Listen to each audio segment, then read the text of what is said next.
Gospod Vodeb, kaj je namen, da otroke začnemo že v najzgodnejši starosti zasipavati s takšnimi teorijami, kot je teorija spola, jim govoriti, da lahko, ne vem, se poljubljajo s svojimi vrstniki in podobno. Kaj pravijo knjige, ki jih imate pred seboj o tem in kam v bistvu župan Janković v bistvu poleg tega, da od tega služi, kakšne namene ima takšno početje? No, jaz bom rekel, da tolo knjigo o spolu sem jaz napisal leta 2011 in sem z njo takratni družinski zakonik sesul na način, da sem svojim levičarjem razložil, da otrok mora imeti očeta in mamo kot različno spolna bitja.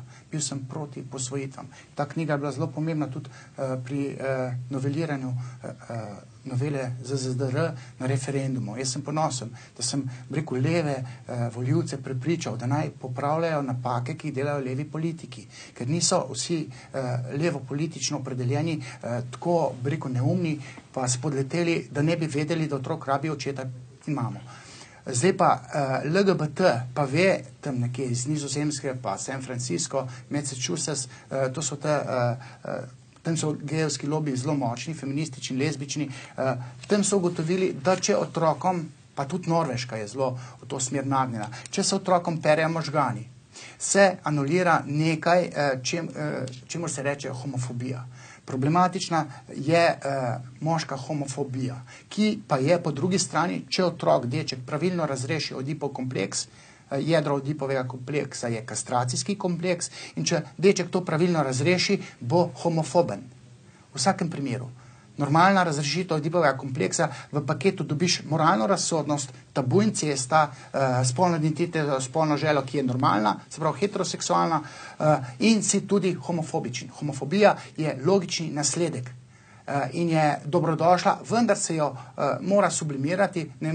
Ne moramo zdaj dopustiti, da neki anarhisti ali pa, kaj vem, neki skrajneži napadajo geje, ker ti si pogosto ne morejo pomagati, da so gejevsko spolno usmerjeni. K meni hodijo ljudje, dajte me pozdraviti, jaz sem gej, ne bi bil rad gej, ker geji so toliko pokvarjeni, da glava peče. Sem rekel, ne morem vas pozdraviti, ker niste bolani, imate mejno osebnostno to oziroma spolno motnjo in homofobija je zelo latentno prisotna tudi na levici. In ravno tisti zagovorniki, recimo na paradah ponosa, ki so heteroseksualni, ki podpirajo parado ponosa, oni so latentno zelo homofobni, ne? Tako da se borijo, ne vem, proti homofobiji, v resnici pa to delajo samo zato, ker imajo tisto jedro lastne homofobije. In če se otroke indoktrinira, češ, treba je vzljubiti, ne vem, isti spol, pa mogoče prakticirati, pa če si gej, to deluje kot spolna zloraba. Že če avtoriteta v vrtcu ali pa v osnovni šoli pove, da je mogoče ljubljenje tudi z istim spolom, ko otrok dobi tega črva v glavo, lahko naredi dramo, ki učinkuje v odraslosti to kot spolna zloraba. In legebitrovci so ugotovili, da se da to z neko vzgojo, se pravi indoktrinacijo, preinterpretirati ta Oedipov kompleks, ki v svojem jedru pa nosi homofobijo, ki mora biti prisotna. Ker če bomo zdaj pa moški dovolili, da je kar, mislim, da se poljubljanje med dvema moškima, če se to moškemu ne gnusi, potem je z njim nekaj narobe. Pri lezbičnem seksu, recimo, tam pa ni zadeva na tak način problematična, ker je deklica kot deklica imela prvi objekt želje mamico, 3 leta, ima prav spomin na isti spol.